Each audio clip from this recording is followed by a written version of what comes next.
moving on to the second niyama, Santosha, contentment. So our practice tonight is just a couple of poses. So I'll have you start, either you can stay in your comfortable position or you can come into a hero's pose on the knees like this. You can be on the backs, the tops of the feet, or you can come onto the toes if that feels better, or stay in your comfortable seat, whatever's comfortable.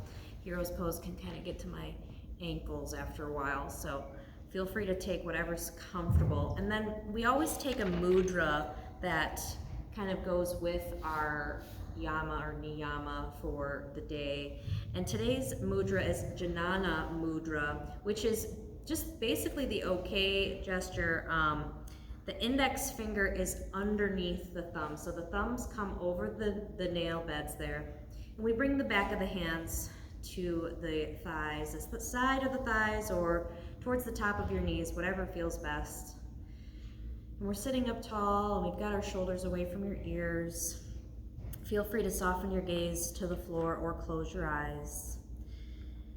And I'll just go over our Santosha here.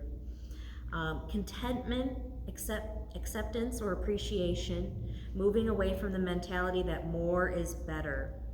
First, we have to explore what discontentment is: insatiable appetite, never being satisfied. We as people chase titles, body goals, power, jobs, homes, cars, gadgets, credentials, education, always this desire to upgrade ourselves, acquire more, always adding on. Contentment is acceptance of who we are, what we have, and where we are. It doesn't mean that we lack ambition. It just means that we move toward our goals in a state of contentment and peace. Coming back to our yama aparigraha, which is non-attachment, not clinging to things or people or places or experiences, practicing gratitude, look for reasons to be grateful. And then finding contentment in discontentment. The goal is to be content in your discontentment. So maybe, going back to that quote, we are the sky and everything else is the weather, being content even if it's bad weather. And then quickly here, we'll go through the questions of exploration from Deborah Adele's book. She takes them week by week. I'll just go through them. Week 1, she says, notice when you find yourself getting ready for the next thing or looking for contentment from something outside yourself. She wants you to journal your observations for all of these. Week 2, notice how much energy you expend moving towards what you enjoy and avoiding what you dislike. Notice any physical gripping sensations in your body. Week 3, take responsibility for all your emotional disturbances. Trace every annoyance and upset back to yourself. Choose to stay in the disturbance or return to the calm center of contentment, or to be content with your disturbances. And then finally, week 4, she says, practice gratitude and non-seeking. Be content with each moment as it is. And then another good quote from Swami Rama, an Indian guru: contentment is falling in love with your life. So just let those words seep in. Take a moment, think of everything you have, your family and people in your life that you're grateful for, your needs that are being met, and in this very present moment, you can say quietly to yourself, or maybe in your mind if you'd like, I am enough, I have enough. And with that in mind, take a nice deep breath, release the mudra, and open the knees out wide and walk the hands out in front of you and come into a child's pose. If it's comfortable, do so.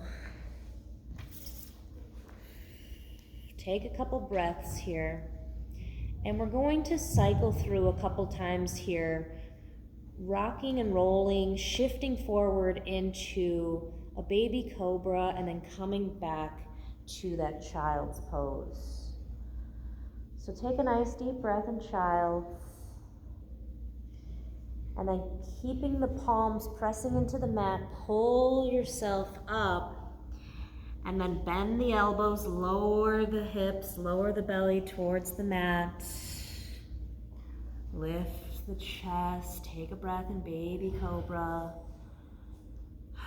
Lower it back down, pressing it back up onto the knees and sitting back in a child's pose. Take a couple deep breaths there. And then again, pull it up, slowly taking it down, keeping the chest lifted, keeping the shoulders away from your ears. Lower it down, lower the chest, press it back up onto the knees, sit back in a child's pose. And keep it right here, take a few more breaths. You can keep the arms long or shark fin the hand.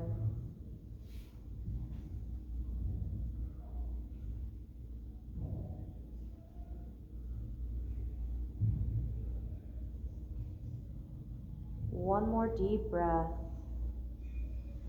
And then bring it back up to hands and knees. Bring the knees back under the hips.